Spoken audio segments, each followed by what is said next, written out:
She sat alone at a Halloween party until a stranger billionaire whispered, "Act like you're mine tonight." The night was supposed to be fun. Laughter, music, and elaborate masks filled the air at the downtown Manhattan Halloween charity gala, transforming the historic ballroom into something out of a dream.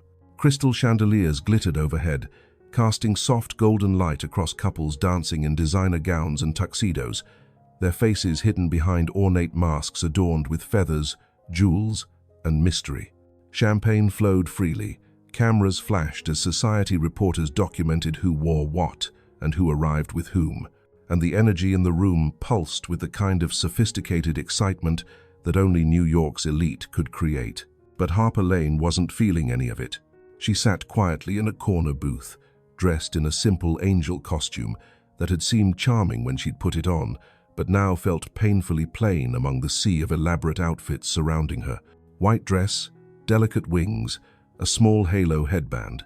She looked exactly like what she was, someone who didn't belong here. Someone who'd been dragged to this event by a well-meaning friend and was now counting the minutes until she could politely escape. Her best friend Jenna had insisted she come tonight, a last-minute attempt to help her move on after a devastating breakup 3 months ago. But Harper had known from the moment she walked through those massive doors that this was a mistake, because somewhere in this glittering crowd was Marcus, her ex-boyfriend of 3 years, the successful lawyer who'd cheated on her with a colleague, and then had the audacity to act like it was somehow Harper's fault for not being ambitious enough, exciting enough. And then she saw him, Marcus, across the ballroom in a designer vampire costume, his arm wrapped possessively around his new girlfriend, the same woman he'd been sleeping with behind Harper's back. They were laughing, posing for photos, looking like the perfect power couple. When Marcus's eyes found Harper sitting alone in her corner, he smirked. That self-satisfied expression that said clearer than words, "Look at you, still alone, while I've already moved on to someone better." Harper wanted to disappear, wanted to grab her coat and flee into the night and never show her face at one of these events again. She was about to do exactly that when a voice, deep and calm and utterly unexpected, spoke from directly beside her.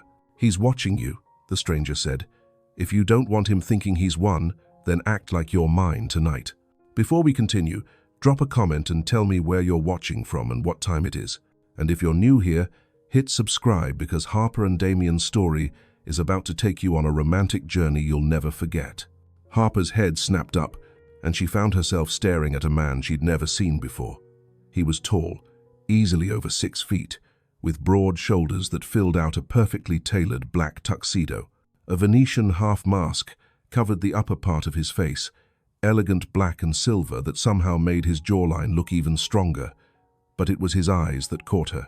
Dark, intense, focused entirely on her with an attention that made her breath catch. "I'm sorry, what?" Harper managed, convinced she'd misheard him over the music. The stranger's lips curved into a slight smile. "Your ex. He's watching to see if you're miserable without him. Don't give him the satisfaction." He extended his hand, palm up, an invitation. "Just play along. Trust me."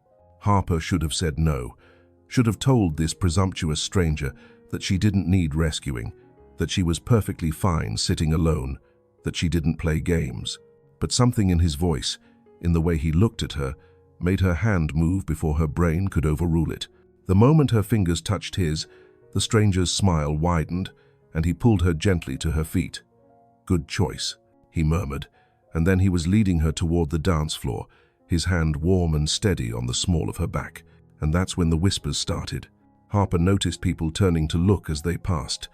Conversations paused mid-sentence. Someone actually gasped. A woman in an elaborate peacock costume grabbed her companion's arm and pointed, her eyes wide with recognition. "Is that Damien Cross?" Someone whispered loudly enough for Harper to hear. "It can't be. He never comes to these things." "Oh my God, it is. Who is that woman with him?" Harper's steps faltered slightly, but the stranger, Damien Cross apparently, kept moving smoothly, guiding her onto the dance floor just as a new song began. Something slow and romantic that required him to pull her close, one hand settling on her waist, the other still holding her hand. "Relax," he said softly, close enough that only she could hear over the music. You're doing great. I don't even know who you are, Harper whispered back, her heart hammering so hard she was sure he could feel it. Damien Cross. And you are? Harper Lane. She paused. Should I know who you are? His smile was genuine this time, reaching his eyes. Refreshing. Most people here could recite my net worth before they learned my name. I don't really run in these circles, Harper admitted. My friend Jenna works in PR for one of the sponsors. She got me a ticket. Then we're both here under duress, Damien said, beginning to move them in a smooth waltz that Harper somehow managed to follow despite her racing thoughts. I only came because this foundation was started in my mother's memory. Otherwise, I avoid these events like the plague. Ever a speeding. Why? Because they're full of people who want something from me. Money, connections, access to my world. It gets exhausting being seen as a walking opportunity instead of a person. Harper looked up at him, really looked at him, and beneath the expensive tuxedo and the mask and the obviously powerful presence, she saw something familiar. Loneliness. The same kind she felt. I know what that's like, she said quietly. Being seen as something other than who you really are. Damien's hand tightened slightly on her waist. Yes, I imagine you do. They danced in silence for a moment, and Harper became acutely aware of several things at once. First, that nearly everyone in the ballroom was watching them now, some openly staring while others tried to be subtle about it. Second, that cameras were flashing continuously, capturing every angle of them together. Third, that across the room, Marcus was no longer smiling. He was watching them with an expression that looked dangerously close to anger, his new girlfriend forgotten beside him. And fourth, most importantly, that being in Damien Cross's arms felt safer than Harper had felt in months, maybe years. He's looking murderous, Damien observed, following Harper's gaze to where Marcus stood. Good. Let him stew in it. This is crazy, Harper said. You don't even know me. Why are you helping me? Damien was quiet for a moment, guiding them through a turn that brought them closer together. When he spoke, his voice was thoughtful. I saw you sitting alone.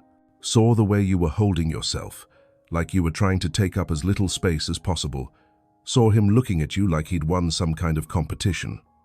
He paused. I know what it's like to feel like everyone's watching, waiting for you to fail. Thought maybe I could help even the odds, by pretending to be my date, by reminding him that he's an idiot for letting you go.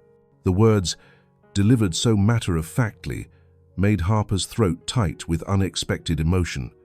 You don't know anything about our relationship. I know he's here with someone new, making sure you see it.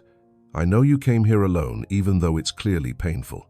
And I know that anyone who would treat you like you're not enough is either blind or a fool. Probably both. Harper felt tears prick her eyes and blinked them back fiercely. She would not cry at this party, would not give Marcus or anyone else the satisfaction. Damien noticed anyway. I'm sorry, he said softly. Too much? No, it's just. Harper took a shaky breath. My ex spent 3 years making me feel like I wasn't good enough for his world, like I should be grateful he chose to be with someone as ordinary as me. And here you are, a complete stranger, treating me like I actually matter. You do matter. You don't know me. Then let me get to know you. Damien smiled. We've got all night. The song ended, but instead of leading her off the dance floor, Damien kept his hand on her waist. Dance with me again. Unless you'd rather return to your corner? Harper thought about it for exactly half a second. Another dance sounds good. As the orchestra started a new song, slightly more upbeat this time, Harper noticed that more people were openly staring now. She recognized a few faces from society blogs Jenna had shown her.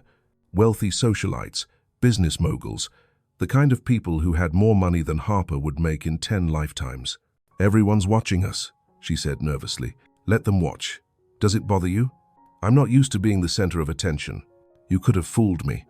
You look like you belong here. Harper laughed, a real laugh for the first time all evening. I'm wearing a costume I bought at a discount store for $40. That woman over there is probably wearing a dress that costs more than my monthly rent. And you're the most beautiful woman in the room.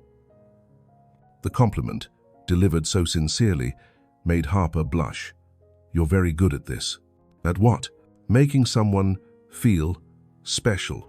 Damien's expression grew more serious. I'm not trying to make you feel anything. I'm telling you the truth as I see it. Before Harper could respond, a voice interrupted them. Harper? Harper, is that you? They both turned to find Jenna standing at the edge of the dance floor, her mouth hanging open in shock. She was dressed as a 1920 seconds flapper, complete with headband and feather boa, and she looked like she'd seen a ghost. Jenna, hi, Harper said, feeling guilty for completely forgetting about her friend. But Jenna wasn't looking at Harper. She was staring at Damien, her eyes wide with recognition and something close to awe. Oh my God, you're Damien Cross, the Damien Cross. Guilty, Damien said with a polite smile that didn't quite reach his eyes. Jenna's gaze swung back to Harper. How do you two know each other? Harper opened her mouth, but no words came out. She had no idea what to say. We don't know each other. He just randomly decided to rescue me from my loneliness? That wouldn't exactly sound believable. Damien smoothly filled the silence. Harper and I are old friends. She mentioned she'd be here tonight, so I decided to make a rare public appearance. It was such an obvious lie that Harper almost laughed, but Jenna, starstruck and clearly not thinking clearly, just nodded enthusiastically. That's amazing, Harper. Why didn't you tell me you knew Damien Cross? I like to keep some things private, Harper said, going along with the deception because she didn't know what else to do. Well, this is incredible. Do you know how many people have been trying to get him to attend this event for years? And he came for you? Jenna looked at Harper with new eyes, as if seeing her friend in an entirely different light. A photographer approached, camera in hand. Mr. Cross, would you mind if I got a photo for the charity's social media? Damien's jaw tightened almost imperceptibly, but he nodded. Of course. He pulled Harper closer, his arm sliding around her waist in a way that felt both protective and possessive. Harper tried to smile naturally as the camera flashed, tried to look like someone who belonged beside a billionaire at a charity gala, tried to ignore the fact that her heart was racing so fast she felt dizzy. After the photographer left, Jenna excused herself, still looking shocked, and Damien led Harper off the dance floor toward a quieter corner of the ballroom. I'm sorry about that, he said. The photographer, I should have asked if you were comfortable with it. It's fine. This whole night is already surreal. What's one more unbelievable thing? They found themselves on a balcony overlooking the city, the cool October air, a welcome relief from the warmth of the crowded ballroom. The sounds of the party were muted out here, just a distant hum of music and laughter. Harper leaned against the railing, looking out at the Manhattan skyline glittering with lights, and tried to process everything that had happened in the last 30 minutes.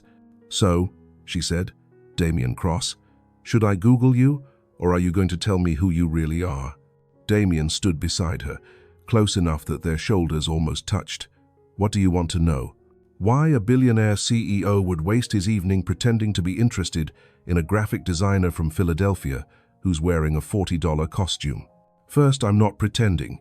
And second, you're from Philadelphia? Originally. Moved to New York 5 years ago for a job that didn't work out. Stayed because I'm stubborn. What do you do now? 1. I work for a small boutique design agency in Brooklyn. We mostly do branding for local businesses and non-profits. Nothing glamorous. But you love it? Harper considered the question. I used to. Lately, it's just been a way to pay bills. My ex, Marcus, he's a corporate lawyer, made it very clear that my career wasn't as important or impressive as his. I guess some of that sank in. He sounds like an ass. He was, is, I don't know. For 3 years, he was my whole world. And then I found out he'd been sleeping with someone from his firm for months. When I confronted him, he didn't even apologize. Just said maybe if I'd been more ambitious, more interesting, he wouldn't have needed to look elsewhere. Damien's expression hardened. That's not how relationships work. If he was unhappy, he should have talked to you, not betrayed you, and then blamed you for his own failures. Logically, I know that. But it's hard not to internalize it, you know? When someone you love tells you you're not enough, it's hard not to believe them. Then he didn't love you. Not really. Because love doesn't diminish people. It doesn't make them feel small. Harper turned to look at him, surprised by the conviction in his voice. "You sound like you're speaking from experience." Damien was quiet for a moment, his gaze distant. "My father owned a small construction company, nothing major, just enough to support our family. When I was 16, the recession hit hard. He lost everything. Couldn't make payroll, couldn't pay suppliers, had to declare bankruptcy." He paused, and Harper waited, sensing there was more. It broke him. He'd built that company from nothing, and losing it felt like losing his identity. He started drinking, became bitter. "My mother tried to hold things together, but the stress." Damien's voice roughened. "She had a heart attack when I was 20. Doctors said it was brought on by chronic stress." "I'm so sorry," Harper said softly. "I vowed I'd never be in that position, never be so dependent on something that losing it would destroy me. So I worked, constantly. Built my first company at 23, sold it for a profit, used that to start Cross Industries. Built an empire so solid that nothing could shake it. But somewhere along the way you lost yourself in it." Damien's slight smile was sad. "Perceptive, yes. I built this incredible company, accumulated more money than I'll ever spend, became someone people write articles about. But I look around my life and realize I have no one to share it with. No relationships that aren't transactional. No one who sees me as anything other than my net worth. Until tonight," he agreed. "When I saw you sitting there, looking lost and hurt, I recognized something. We're both hiding, aren't we? You in your corner, trying to be invisible. Me behind my work and my reputation." Harper felt the truth of his words settle in her chest. "So what do we do about it? For tonight, we stop hiding. We enjoy the party, we make your ex regret ever taking you for granted, and we remember what it feels like to be seen. And after tonight?" Damien turned to face her fully, and even with the mask, Harper could see the sincerity in his eyes. "That's up to you." Before Harper could respond, the balcony door opened and a staff member appeared. "Mr. Cross, they're about to start the foundation presentation. They'd like you to say a few words." Damien nodded. "I'll be right there." He turned back to Harper. "Will you wait for me? I'm not going anywhere. I'm not going anywhere." He smiled, that genuine smile that transformed his entire face. And then he was gone, leaving Harper alone on the balcony with her racing thoughts and pounding heart. She pulled out her phone and, despite knowing it was probably a bad idea, Googled Damien Cross. The results were overwhelming. Page after page of articles, interviews, photos. Cross Industries, valued at over $3 billion, real estate developments across 5 continents, tech investments that had revolutionized 3 different industries, named one of Forbes's most eligible bachelors for 5 years running, known for being intensely private, rarely photographed at public events, no confirmed relationships in over a decade, and this man had chosen to spend his evening dancing with her.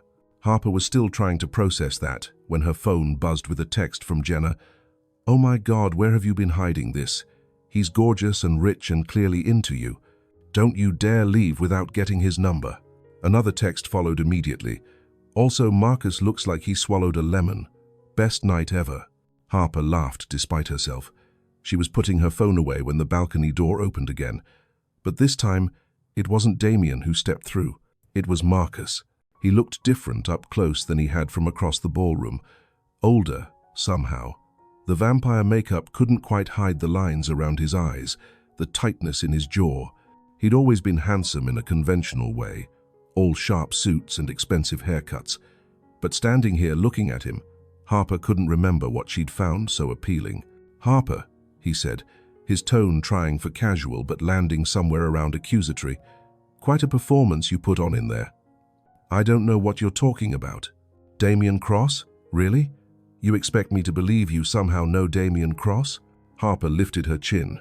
"Why is that so hard to believe?" "Because you're you. You work at a no-name design agency. You spend your weekends watching Netflix and organizing your bookshelves. You're not the kind of woman someone like Damien Cross would be interested in." The words hit exactly where Marcus intended them to, striking at every insecurity Harper had spent 3 months trying to overcome. But this time, instead of shrinking, instead of accepting his assessment as truth, Harper felt something different rise in her chest. Anger. "You don't get to do that anymore," she said, her voice steady despite the fury building inside her. "You don't get to define who I am or what I'm worth. I'm just being realistic, Harper. Whatever game you're playing, it's going to blow up in your face. Someone like him doesn't end up with someone like you. And someone like you doesn't get to cheat on their girlfriend and then act like the victim when she moves on." Marcus's expression darkened. "I didn't cheat. We'd already grown apart. You just refused to accept it. You were sleeping with Amanda while we were still together. That's cheating, Marcus. The fact that you've convinced yourself otherwise doesn't change reality. At least I had the decency to move on to someone in my league.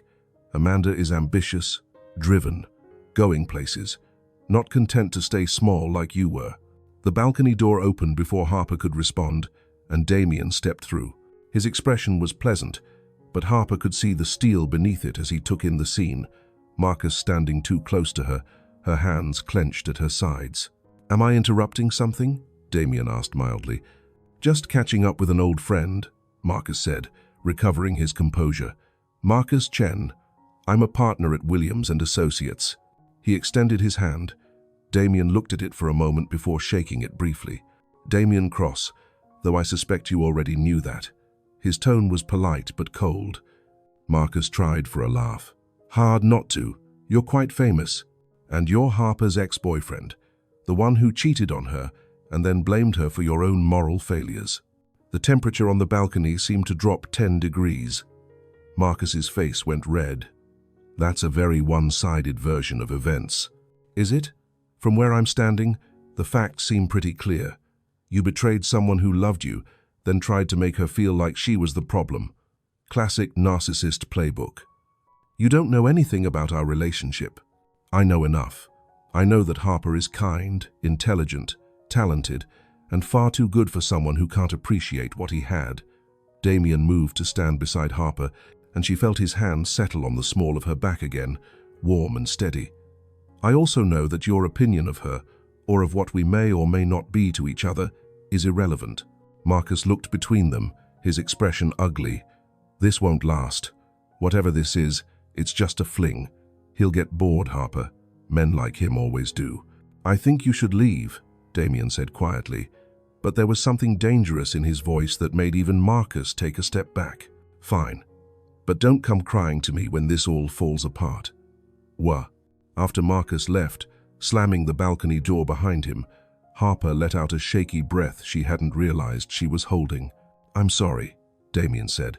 "I shouldn't have confronted him like that. But hearing him talk to you that way, don't apologize."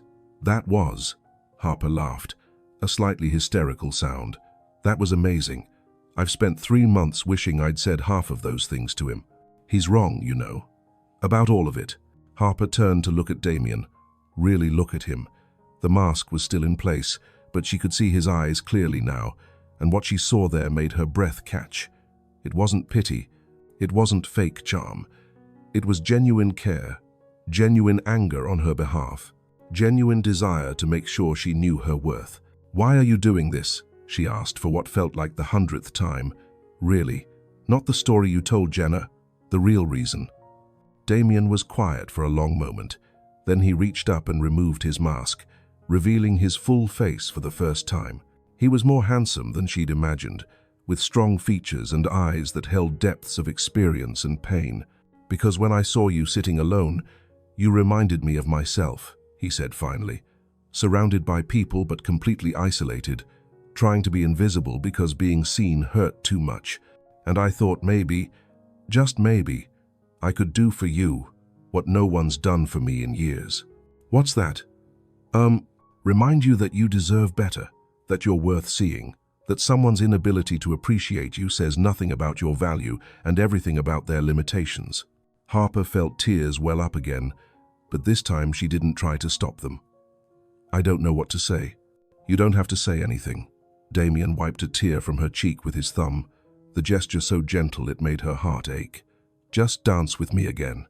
Let's forget about exes and expectations and just be 2 people enjoying a party."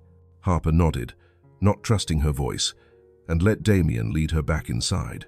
The ballroom was even more crowded now, the party in full swing. As they moved back onto the dance floor, Harper noticed that people were still watching them, still whispering, still taking photos.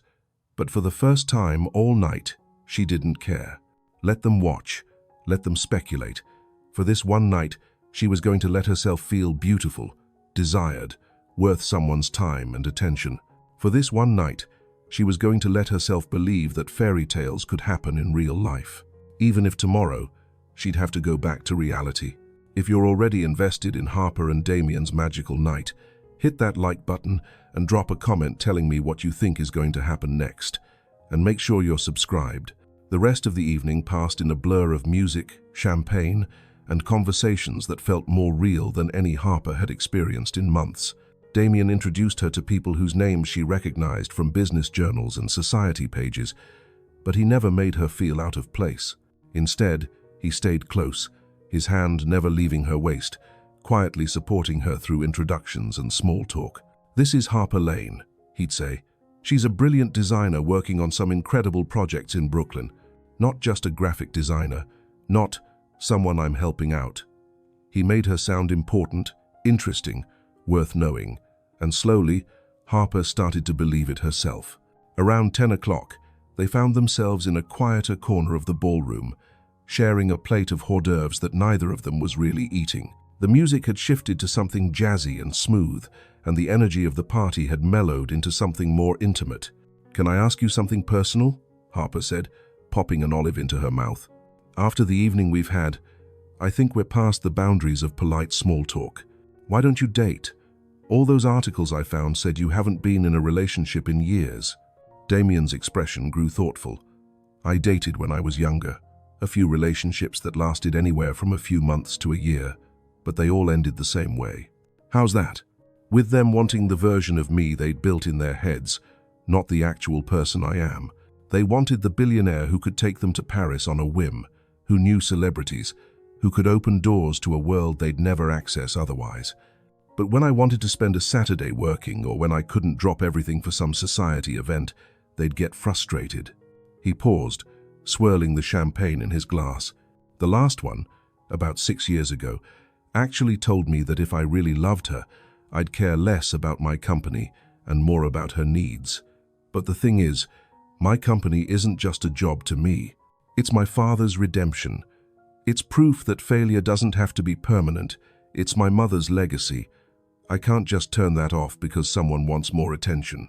"So you stopped trying?" I stopped pretending I had room in my life for someone who couldn't understand why I do what I do." Harper set down her champagne glass. "For what it's worth, I think there's a difference between someone understanding your passion and someone accepting that they'll always come second to it." Damien looked at her sharply. "Meaning?" "Meaning Marcus used to say something similar, that if I really loved him, I'd be more ambitious, more social, more like the wives his law partners had. But he never actually cared about what I wanted or needed. He just wanted me to fit into his life without him having to adjust anything about his." She met Damien's eyes. "I think real relationships require both people to make space for each other. You shouldn't have to give up your company, but you should be willing to prioritize the person you love sometimes. Just like they should understand that your work matters without expecting you to abandon it." Damien was quiet for a long moment. "That's remarkably wise for someone who was crying over her ex 3 hours ago." Harper laughed.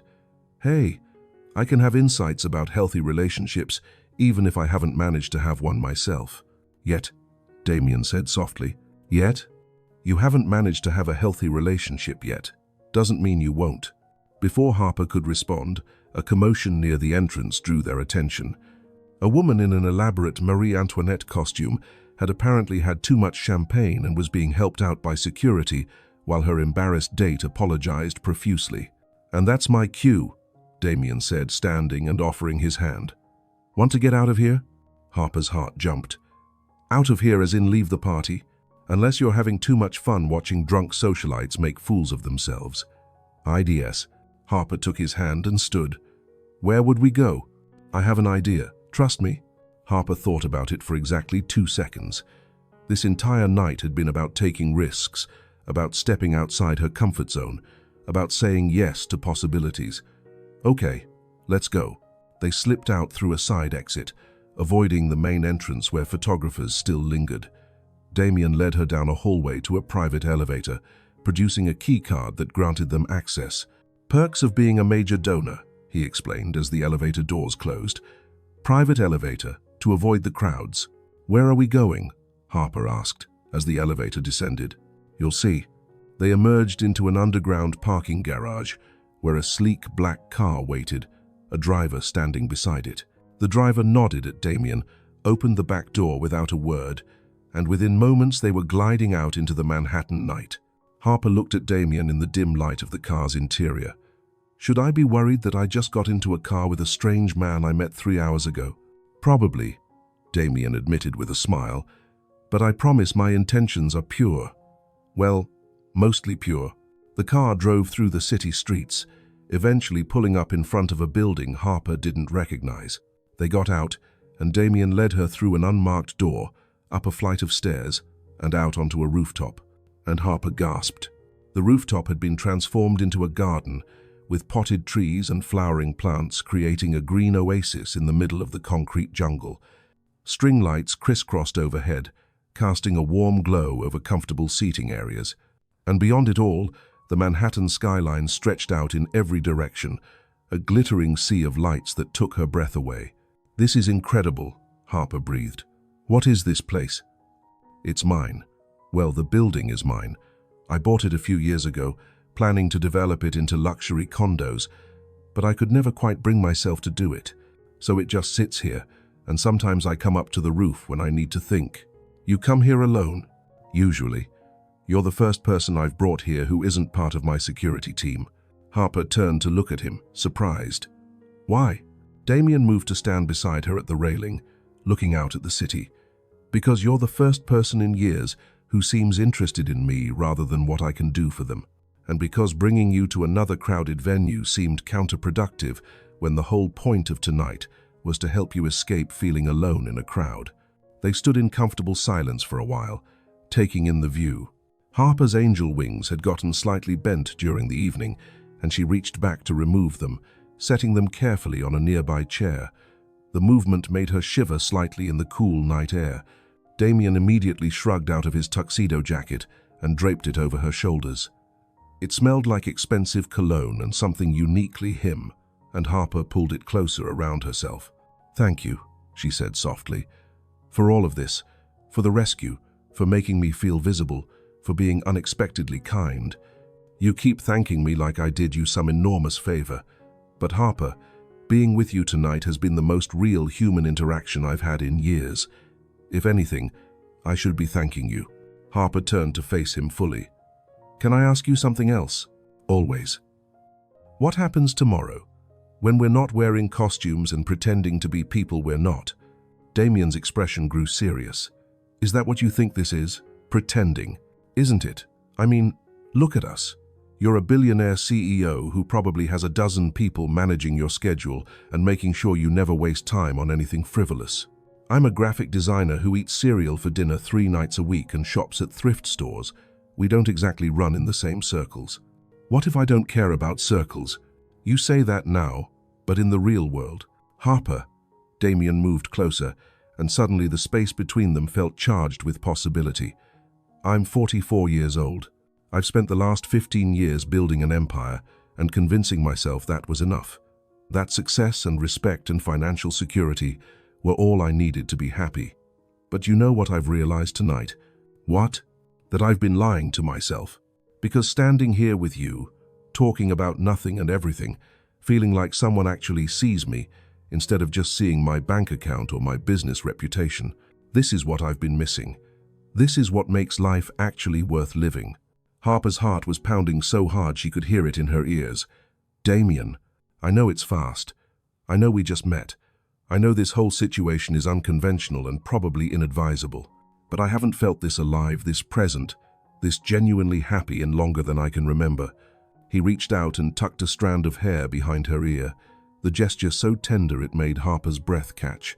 So to answer your question about what happens tomorrow, that depends on you. If you want to treat this as a one-night fairy tale and go back to your regular life, I'll understand. I'll disappear like I was never there. But if you want to see where this could go, if you're willing to take a chance on something completely unexpected and potentially complicated, then I'd like to see you again." Harper stared up at him, her mind racing.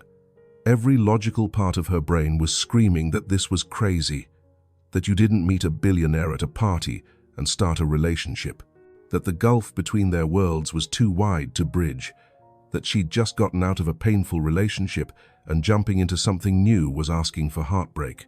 But there was another voice, quieter but more insistent, that said this was exactly what she needed, that life was about taking risks and embracing possibilities. That magic didn't happen to people who always played it safe. "I'm scared," she admitted. "So am I. What if it doesn't work? What if the real world makes this impossible? Then at least we'll know we tried." "But Harper, what if it does work? What if this is the beginning of something neither of us expected but both of us needed?" Harper took a deep breath and made a decision. Okay, let's see where this goes. Slowly, carefully, with both of us keeping our eyes open.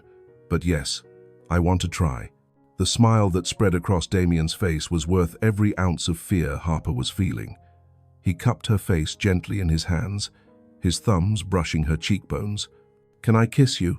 he asked softly. Harper's answer was to rise on her toes and close the distance between them. The kiss started gentle, almost tentative, as if they were both afraid of breaking the spell.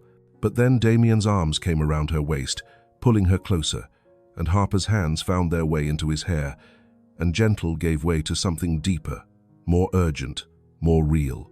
When they finally pulled apart, both of them were breathing hard, and Harper was smiling so wide her face hurt. "Wow," she managed. "Yeah," Damien agreed. "Wow." They spent another hour on that rooftop, talking and kissing and making plans for a proper first date.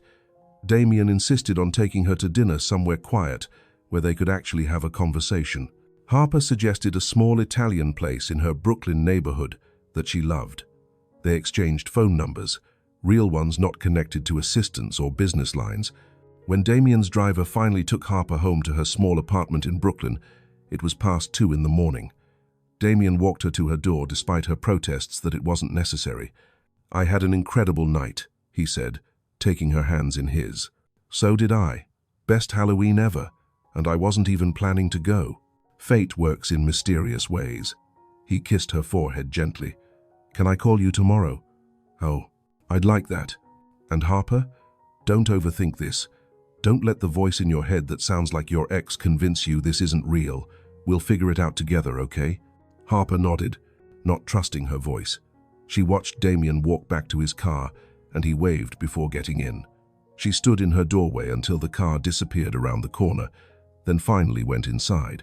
Her apartment had never looked smaller or more shabby than it did right then, coming back from a night of champagne and ballrooms and rooftop gardens. But it was hers, and it was real, and she refused to be ashamed of it. She was taking off her angel costume when her phone buzzed. A text from an unknown number. "Thank you for reminding me what it feels like to be human. Sleep well. D." Harper saved the number and texted back, "Thank you for seeing me. Tonight changed everything." His response came immediately, "For both of us." Harper fell asleep with her phone on her pillow and a smile on her face, feeling for the first time in months that maybe, just maybe, good things were possible after all. The next morning, Harper woke to her phone ringing. She answered groggily, expecting it to be Jenna demanding details about the previous night. Instead, it was her boss, Patricia. "Harper, have you seen the news this morning?" Harper sat up, suddenly wide awake. "What news?" "Check your email. Check social media. Check literally any news outlet. You're everywhere." With shaking hands, Harper opened her laptop. Her email inbox was flooded with notifications. Her Instagram, which she rarely used, had thousands of new followers and hundreds of comments. She clicked on a news link Patricia had sent. The headline made her stomach drop. "Mystery woman captures billionaire's heart. Who is Harper Lane?" Below it were photos from the party. Harper and Damien dancing, Damien's arm around her waist, the two of them on the balcony, his hand wiping a tear from her cheek. The kiss on the rooftop, that somehow a photographer with a long lens had managed to capture. The article speculated about everything: who she was, how they'd met, how long they'd been together. Some outlets called her a refreshing change from Damien's usual avoidance of relationships. Others were less kind, questioning what a nobody designer could possibly have to offer someone like Damien Cross. Harper's phone rang again. This time it was Jenna. "Oh my God, Harper, you're famous. Do you know how many people have called me asking for your number? I've had to sign like 3 NDAs just to keep people from harassing you through me." "Jenna, I don't know what to do. I wasn't prepared for this. Did you talk to Damien? Does he know about the photos?" As if summoned by her name, Harper's phone buzzed with another call. "Damien, Jenna, I have to go. I'll call you back." She switched calls. "Hello? Harper, have you seen the news?" Damien's voice was tight with concern. "I'm looking at it now. Damien, there are reporters calling my job. My Instagram is blowing up. I don't know what to do. I'm so sorry. I should have anticipated this. I should have warned you. How could you have known someone would photograph us on that rooftop?" "Because people are always watching me. I've lived with it for so long I forget it's not normal." He paused. "Harper, I'm going to fix this. My PR team is already drafting a statement asking for privacy, and I'm sending security to your building to make sure no reporters bother you." "Security? Damien, that's not necessary." "It absolutely is. Trust me, once the tabloids smell a story, they don't back off easily." Harper felt panic rising in her chest. Maybe we should just tell them it was nothing, that we were just dancing at a party and people read too much into it. There was a long silence on the other end of the line. "Is that what you want?" Damien asked quietly. "No, but then don't let them scare you into hiding. Yes, this is overwhelming. Yes, it's invasive and frustrating and not what either of us signed up for. But Harper, if we let the media dictate our choices, we're giving them power they don't deserve." Harper took a shaky breath. "I'm not used to any of this. You're used to cameras and reporters and people caring about your every move. I'm just me. And that's exactly why this matters.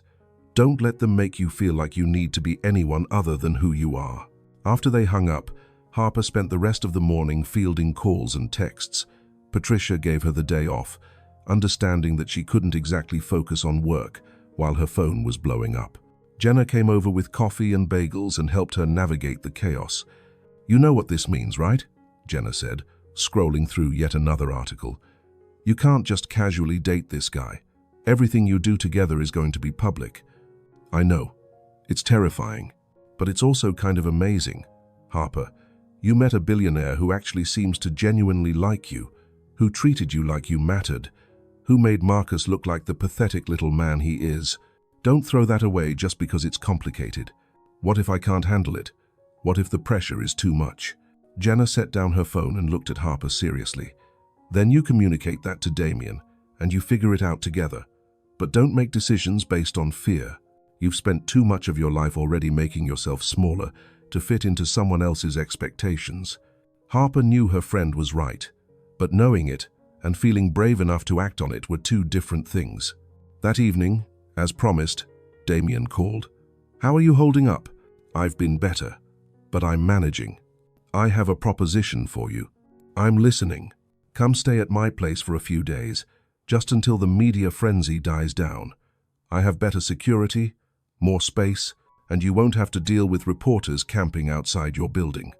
"And other way, Damien, I can't just move into your penthouse." "Why not? You'd have your own room, your own space. I'll be working most of the time anyway. It's just a practical solution to a temporary problem."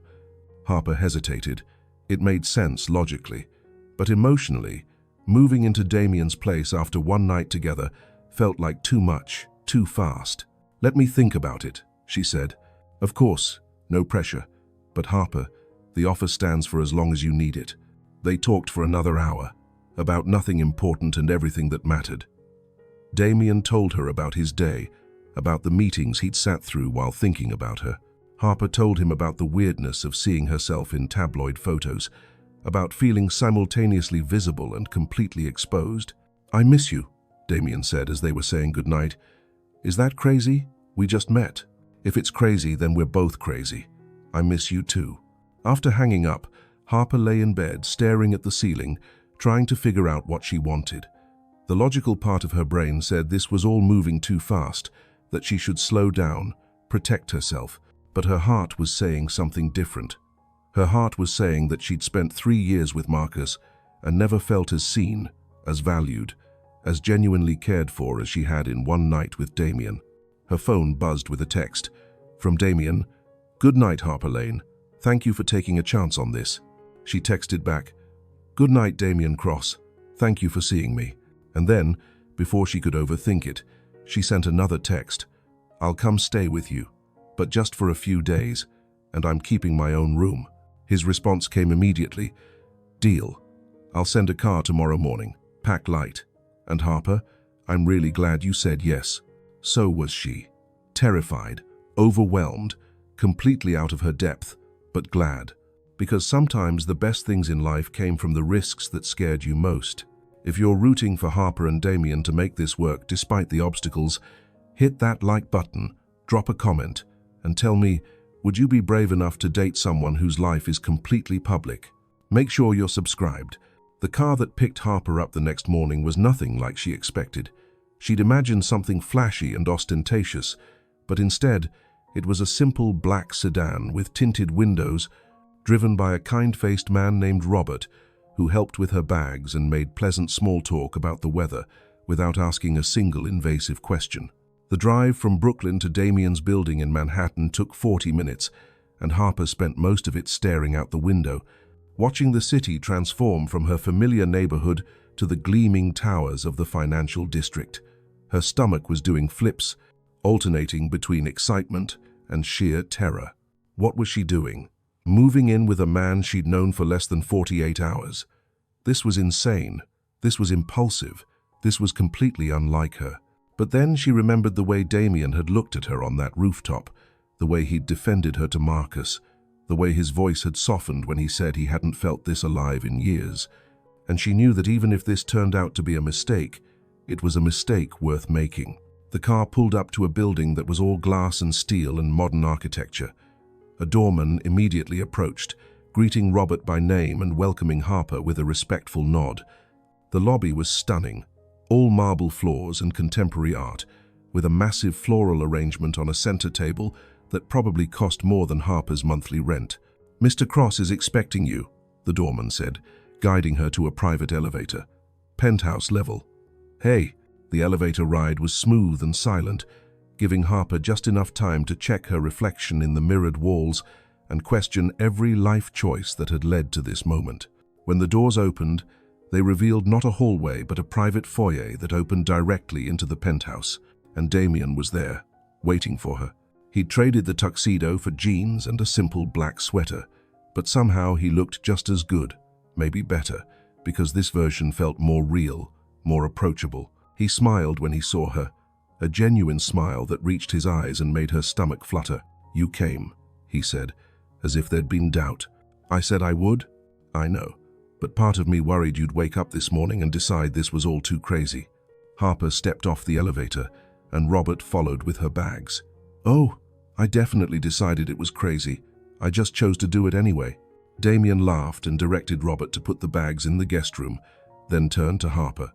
"Want the tour?" The penthouse was enormous, taking up the entire top floor of the building. Floor-to-ceiling windows offered 360-degree views of Manhattan, from the Hudson River to Central Park to the Brooklyn Bridge in the distance. The decor was modern and minimalist, lots of clean lines and neutral colors. Expensive, but not ostentatious.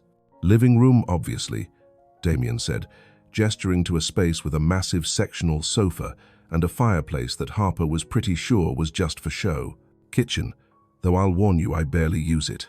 My chef comes in 3 times a week to prepare meals." "You have a chef," Harper said, because of course he did. "I have a lot of staff," Damien admitted, looking almost embarrassed.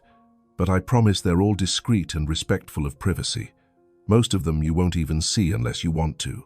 He showed her his office, a room lined with bookshelves and dominated by a huge desk that faced the windows, then his bedroom, which she glimpsed only briefly, and finally the guest suite where she'd be staying.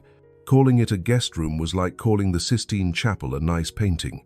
It had a king-sized bed, a sitting area with its own fireplace, a walk-in closet bigger than Harper's entire bedroom at home, and a bathroom that looked like something from a luxury hotel. "This is too much," Harper said, standing in the doorway. "It's just a room." "Sisma, Damien, this bathroom has heated floors, and what I'm pretty sure is a rainfall shower the size of my kitchen. Is that a bad thing?" Harper turned to look at him. "It's just very different from my world." Damien stepped into the room, moving closer to her. "Harper, I know this is overwhelming. I know we're from different backgrounds, different tax brackets, different everything. But I don't want you to feel like you have to be impressed or grateful or anything other than yourself. This is just where I live. It doesn't define who I am any more than your apartment defines who you are. Except it kind of does, doesn't it? Your apartment says you're successful and powerful and used to the best of everything. Mine says I'm barely getting by and one major expense away from financial disaster." Damien was quiet for a moment. "Do you want to know what I thought when I saw you at that party? That I looked out of place? That you looked real?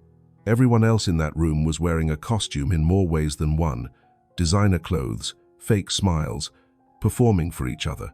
But you were just sitting there, being genuinely yourself, not trying to impress anyone. And that's what drew me to you." He took her hand. "I don't care about your apartment or your job or any of the superficial things that people use to measure worth. I care that you're honest and kind and brave enough to take a chance on something unexpected. That's what matters." Harper felt tears prick her eyes. "I'm scared I'm going to mess this up." So am I. But let's mess it up together." The first few days at Damien's penthouse were surreal. Harper worked remotely, setting up her laptop at the massive dining table while Damien was in meetings or at his office. They'd have dinner together, sometimes prepared by the chef, sometimes ordered in from restaurants Harper had only read about. They'd talk for hours, learning each other's histories, sharing stories and dreams and fears. Damien told her about building his company from nothing, about the early days when he worked 100 hours a week and slept in his office, about the moment he made his first million and called his father, hoping for pride but getting only a drunken lecture about how money didn't matter. Harper told him about losing her father to cancer when she was 12, about her mother remarrying someone Harper never quite connected with, about choosing art school against her mother's wishes, about the years of struggle to make it as a designer, about the slow erosion of her confidence during her relationship with Marcus. They learned each other's quirks. Damien was an early riser who ran 6 miles every morning before most people were awake. Harper was a night owl who did her best work after 10 p.m. Damien took his coffee black and drank it while reading 3 different newspapers. Harper needed hers with cream and sugar and preferred to scroll through design blogs while she woke up. They found common ground in unexpected places. Both loved old movies, the kind with witty dialogue and real chemistry. Both had a weakness for bad reality TV that they'd never admit to anyone else. Both valued loyalty and honesty above almost everything else. And slowly, carefully, they started building something real. A week into her stay, Harper woke to find Damien already gone for his morning run. She made coffee and was settling into work when her phone rang. Her mother. Harper answered with trepidation. "Hi, Mum. Harper Lynn Lane. What on earth is going on? I'm seeing pictures of you all over the internet with some billionaire, and you didn't think to call your own mother. It all happened very fast, Mom. I was going to call." "Fast? Harper, you've been all over the tabloids for a week. Do you have any idea how I felt finding out from my book club that my daughter is dating one of the richest men in America?" Harper pinched the bridge of her nose. "I'm sorry. You're right. I should have called." "Well, tell me everything. How did you meet? Is it serious? What does he want with you?" The last question stung, even though Harper had been asking herself the same thing. "We met at a charity gala, and I don't know if it's serious yet. We're still figuring things out." "Harper, be careful. Men like that don't date girls like you unless they want something." "Girls like me? You know what I mean. You're a lovely girl, but you're not a socialite or a model or someone from his world. I just don't want you to get hurt when he gets bored and moves on." "Thanks for the vote of confidence, Mom. I'm just being realistic. You remember what happened with Marcus. Marcus cheated on me and made me feel worthless for 3 years. Damien is nothing like Marcus. You've known him for a week, and in that week, he's treated me with more respect and genuine care than Marcus did in 3 years. So maybe you could try being happy for me instead of assuming I'm too pathetic to keep someone's interest. There was a long silence on the other end of the line. I'm sorry, her mother said finally, her voice softer. You're right. I'm being unfair. I'm just worried about you. I know, but I need you to trust that I can make my own decisions, even if they don't make sense to you. After hanging up, Harper sat staring at her phone, her mother's words echoing in her head. What does he want with you? Girls like you. Be careful. She was still sitting there when Damien returned from his run, sweaty and energized. He took one look at her face, and his expression shifted to concern. What's wrong? Harper debated brushing it off, but decided honesty was better. Talk to my mum. She saw the tabloid photos. She's skeptical about us. Skeptical how? She thinks you're going to get bored with me, that I'm not sophisticated enough for your world, that I should be careful because men like you don't really date women like me. Damien's jaw tightened. He grabbed a towel and wiped his face, then sat down beside her. Do you believe that? I don't know. Sometimes I look around this place, at your life, and I think she might have a point. Harper, look at me. She did. I'm not bored. I'm not slumming it with you for some entertainment until someone better comes along. I'm here because being with you makes me happy, in a way nothing else has in years. Because you challenge me and make me laugh, and remind me that there's more to life than profit margins and board meetings. But what happens when the novelty wears off? When you realize I don't fit into your world? Damien took her hands. What if instead of trying to fit you into my world, we build our own, one that works for both of us? Before Harper could respond, his phone rang. He glanced at it and sighed. I'm sorry, I have to take this. It's about a deal we've been negotiating for months. He stepped away to take the call, and Harper could hear snatches of conversation, technical terms she didn't understand, numbers that made her head spin. This was his real life. Board meetings and billion-dollar deals and decisions that affected thousands of people. What was she doing here? That afternoon, while Damien was in a video conference, Harper decided to venture out. She needed air, needed to feel grounded in something familiar. She took the subway to her old neighborhood in Brooklyn, walking the streets she knew, stopping at her favorite coffee shop where the barista knew her order by heart. Harper, haven't seen you in a while, Keisha said, making her usual vanilla latte. Everything okay? Just been busy. I saw those photos. You and that billionaire guy. That's wild. Harper managed to smile. It's definitely been an adventure. He treating you right? He is. Really well, actually. Keisha studied her. So why do you look so stressed? Harper found herself spilling everything to Keisha, a woman she barely knew beyond coffee orders, but who somehow felt safer than talking to her actual friends who knew Damien's name and reputation. I just don't know if I can do this, Harper admitted. His life is so big, so public, so different from anything I've ever known, and everyone keeps telling me I don't belong there. Do you want to be there? When I'm with him, yes, absolutely. But when I'm alone, and I start thinking about all the ways it could go wrong. That's fear talking, Keisha said, sliding the latte across the counter. Question is, do you trust him? I think so. Then maybe trust yourself too. Trust that you're smart enough to know if something's wrong. Trust that you deserve good things just as much as anyone else. Harper sipped her coffee, letting the familiar taste ground her. When did you become so wise? 4 years of night classes in psychology and too many failed relationships of my own. Keisha grinned. Look, I don't know this guy, but I know you, and you're smart and talented and way too hard on yourself. Don't let other people's doubts become your own. Harper returned to the penthouse feeling slightly more centered. She found Damien in his office, still on calls, and settled in the living room with her laptop to work on a design project. She was deep in concentration when Damien appeared beside her couch. Hey, he said softly. You were gone for a while. I was starting to worry. Sorry, should have texted. I just needed some air. Damien sat down beside her. Harper, I can tell you're struggling with this. With us. And I want you to know that if it's too much, if you need space or time or—" "I don't want space," Harper interrupted. "I want to stop being scared." "Scared of what?" "Of this being too good to be true. Of you waking up and realizing I'm not worth the complications. Of my mother and Marcus and everyone else being right about me not belonging in your world." Damien pulled her into his arms, and Harper let herself lean against him, breathing in his scent, feeling his heartbeat steady against her cheek. "What if I told you I'm scared too?" he said quietly. "Of what?" "Of you realizing that under all the money and success, I'm just a guy who works too much and has no idea how to have a normal relationship. Of you getting tired of the cameras and the scrutiny and the invasiveness. Of you leaving like everyone else eventually does." Harper pulled back to look at him. "I'm not everyone else. And I'm not Marcus or anyone else who made you feel less than you are." They stayed like that for a long moment, holding each other, both of them understanding that relationships were built on more than chemistry and attraction. They required trust, vulnerability, choosing each other even when it was scary. "I want to try," Harper said. "Really try. Not just staying here temporarily, but actually building something together." "Me too.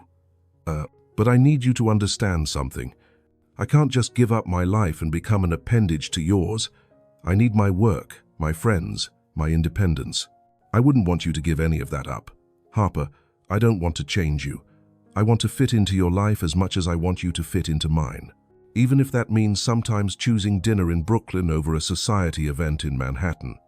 Especially then." They sealed the promise with a kiss, and for the first time since this whirlwind began, Harper felt like maybe, just maybe, they could actually make this work. Over the next few months, Harper and Damien built their relationship carefully, learning to navigate the challenges that came with their different worlds. Damien started saying no to more social obligations, prioritizing quiet evenings with Harper over networking events. Harper pushed through her discomfort at the few public events she did attend, learning to handle the cameras and questions with grace. They had their first real fight when Damien tried to pay off Harper's student loans without telling her. She'd been furious, accusing him of trying to make her dependent on him. He'd been confused, thinking he was helping. They'd yelled, cried, and finally talked it through until they understood each other's perspectives. "I want to help you," Damien had said, "but I hear you that doing it without asking feels like control instead of support. And I appreciate that you want to help," Harper had responded, "but I need to take care of my own financial obligations. It's part of my independence, part of proving to myself that I'm capable." They'd compromised. Damien wouldn't pay her debts, but he did connect her with better-paying clients through his network, opportunities she earned through her talent, not his money. Harper met Damien's business partners and learned to hold her own in conversations about markets and investments. Damien met Harper's friends and co-workers, charming them by being genuinely interested in their lives rather than making everything about himself. 6 months after that Halloween party, Damien asked Harper to move in permanently, not because it was expected or convenient, but because neither of them wanted to spend nights apart anymore. "I know the penthouse isn't exactly your style," he'd said. "We can look for something else if you want, somewhere that feels like both of ours." But Harper had looked around the space that had slowly become home, with her art supplies in his office and her favorite books on his shelves and the photos they'd started taking together on every available surface. "I think we've already made it ours," she'd said. 1 year after that fateful Halloween night, they returned to the same venue for the annual charity gala. This time, Harper wasn't hiding in a corner. She was standing beside Damien as they greeted guests, comfortable in her own skin, wearing a dress she'd designed herself. Marcus was there, still with the same girlfriend, though they looked less enamored than they had the previous year. He saw Harper and Damien together and looked away quickly, uncomfortable. Harper felt nothing. No anger, no hurt, just a vague gratitude that he'd been awful enough to push her into leaving, because if he hadn't, she might never have been sitting alone in that ballroom when Damien found her. During the speeches, when they announced the Foundation's accomplishments for the year, they mentioned a new wing being added to a children's hospital. The largest single donation had come from Cross Industries, but Damien had insisted it be done anonymously. Harper squeezed his hand, proud of who he was when no one was watching. Later, They slipped away to the same balcony where they talked that first night. The October air was crisp, the city lights glittering around them. "Do you remember this spot?" Damien asked. "How could I forget? This is where you wiped away my tears and made me feel like maybe I wasn't completely pathetic." "You were never pathetic. You were hurting. There's a difference." Harper leaned against the railing, looking at the view. "I was so scared that night. Scared of being alone. Scared of never being enough. Scared that Marcus was right about me. And now I know he was wrong. About all of it." She turned to Damien. "You taught me that. You taught yourself. I just reminded you what was already there."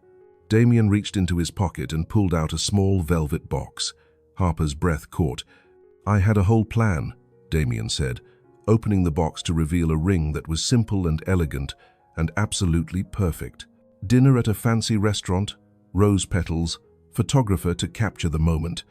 But then I realized that's not us. We're not grand gestures and public performances. He got down on one knee. We're quiet conversations and honest moments, and choosing each other even when it's hard. So I'm asking you here, in the place where we first started being real with each other, where you let me see your pain and I let you see mine. Harper Lane, you walked into my life when I'd convinced myself I didn't need anyone. You reminded me what it feels like to be fully alive, fully present, fully human. Will you marry me?" Harper was crying, laughing, nodding all at once. "Yes. God, yes." Damien slipped the ring onto her finger and stood, pulling her into his arms and kissing her as the city sparkled around them. When they returned to the ballroom hand in hand, the ring visible on Harper's finger, whispers started immediately. But this time, Harper didn't care. Let them talk. Let them speculate. She knew the truth. This wasn't a fairy tale. It was better. It was real. 3 years after that Halloween party, Harper and Damien stood together at another event. This one was the grand opening of the Harper Lane Design Studio, a gallery and workspace in Brooklyn that showcased her work and provided affordable design services to non-profits and small businesses. Damien had wanted to fund the entire thing, but Harper had insisted on a partnership. Cross Industries provided the building and some startup capital, but Harper had raised additional funding through grants and investors, proving to herself and everyone else that she could build something on her own merit. The studio was everything she'd dreamed of, bright, creative, filled with her work and the work of other designers she'd mentored. It was successful not because of Damien's name, but because Harper was genuinely talented and had built a reputation for excellent, affordable work. At the opening reception, surrounded by friends, colleagues, and clients, Harper gave a speech. 3 years ago, I was sitting alone at a party, convinced I was a failure, convinced I'd never be enough, and then a stranger sat down beside me and whispered, "Act like you're mine tonight." She looked at Damien, who was watching her with that expression that still made her heart race. What started as an act became the realest thing in my life. But more than finding love, I found myself again. I remembered that my worth isn't determined by someone else's inability to appreciate me. That success looks different for everyone. That being true to yourself is more valuable than fitting into someone else's expectations. She held up her glass. "So, thank you all for being here. Thank you for believing in this studio and in me. And thank you to my husband, who taught me that the best partnerships are the ones where both people bring something valuable to the table, where both people grow, where both people choose each other every single day." The crowd applauded, and after the formal remarks, people mingled and admired the work on display. Harper was talking to a potential client when she felt Damien's hand on her back. "Can I steal you for a minute?" he asked. She excused herself and followed him to a quieter corner. "I'm so proud of you," Damien said. "This place, what you've built, it's incredible. Couldn't have done it without you. Yes, you could have. Maybe not as quickly, maybe not in this exact building, but you would have found a way. Because that's who you are." Harper smiled. "We make a good team. The best." Damien pulled her close. "Ready to go home?" "Almost. I want to soak this in a little longer. But yes, let's go home soon." As they stood there together, watching the success of something Harper had built, she thought about that Halloween night 3 years ago. About sitting alone, feeling invisible, convinced her best days were behind her.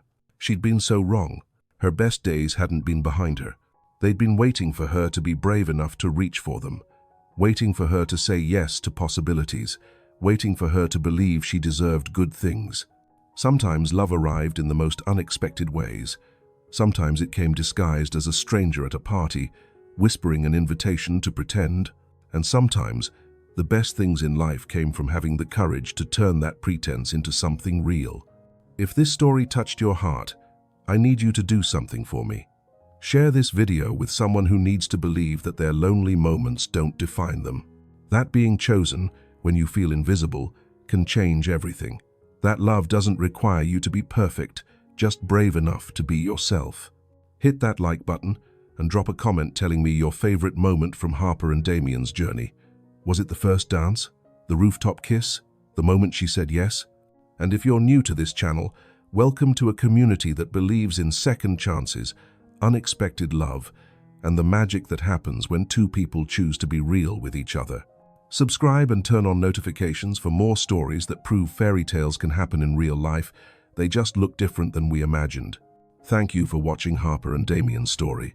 Thank you for believing that one night, one choice, one moment of courage can change everything. Remember, you never know when your life might transform. Sometimes it starts with a stranger whispering, "Act like you're mine tonight." And sometimes that act becomes the most authentic thing you've ever known. Until next time, take care of yourselves. Keep your hearts open to unexpected possibilities. And remember, you deserve to be seen, to be valued, to be loved for exactly who you are.